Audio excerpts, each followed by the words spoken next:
Un jour, je me trouvais à une conférence. C'était Ronald Davis, je crois que c'est son nom, celui qui a écrit Le don de la dyslexie, un livre que je vous conseille de lire. C'est très encourageant, très positif, comme souvent les Américains. Et ce jour-là, quand il a eu fini sa conférence, il était tellement bon, puis il en parlait tellement bien, d'ailleurs c'est un dyslexique, hein, il en parlait tellement bien que tout le monde à la fin disait «Ah ben moi je crois bien que je suis un peu dyslexique».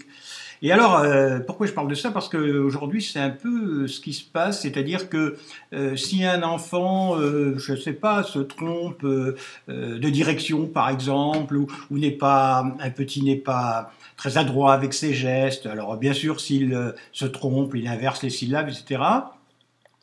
Ou alors s'il ne comprend pas une simple addition, une multiplication, ça y est, on le classe, quelle que soit cette petite... ou alors, en plus, s'il est dissipé, vous voyez, c'est hyperactif, comme on dit maintenant, on le classe comme dyslexique. Si bien qu'on en arrive à une chose, c'est que bientôt, il y aura 30% de dyslexiques sur la population, qui est une aberration, bien sûr.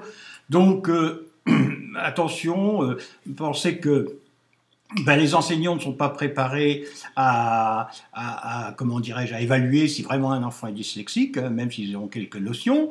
Même un médecin généraliste non plus, c'est pas son truc. Il va pas déceler la dyslexie chez un enfant. C'est plus compliqué que ça. Les orthophonistes, certains, avec l'expérience, sont capables très vite de voir si un enfant est dyslexique. D'autres vont le trouver dyslexique tout de suite parce que c'est quand même du business, faut pas l'oublier. Et enfin, bon, actuellement, il y a vraiment une... Alors, ah si, avant, je vous donne un truc. Si vous avez la chance de rencontrer des adultes dyslexiques, vous allez voir, eux entre dyslexiques, on se repère. Donc, c'est quelque chose qui vous permet de déceler la dyslexie chez votre enfant. Mais autrement, plus sérieusement, il y a l'IRM, hein, la radiographie, puisqu'on sait maintenant que quand on est dyslexique, il y a une partie du cerveau, une toute petite partie du cerveau qui ne fonctionne pas, qui ne se met pas en route en comparaison aux personnes dites normales.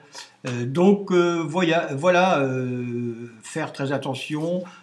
Ne laissez pas votre enfant être classé dyslexique tout de suite, comme ça, aléatoirement, parce qu'en même temps, on lui met une charge très importante pour la vie.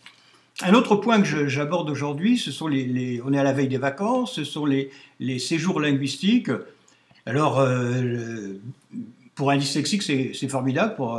Si on parle, par exemple, pour apprendre l'anglais, il n'y a rien de tel, c'est obligé dans le milieu. Alors, maintenant, il y a des séjours linguistiques en France, chez des familles anglaises, par exemple, ou allemandes ou autres. Hein. Et alors, c'est pas mal, mais pensez quand même que votre enfant, il ne parlera pas toujours la langue, puisque dès qu'il sortira de la maison, il sera dans son pays, dans son environnement. Donc, je ne pense pas que ce soit l'idéal, mais bon, c'est mieux que rien.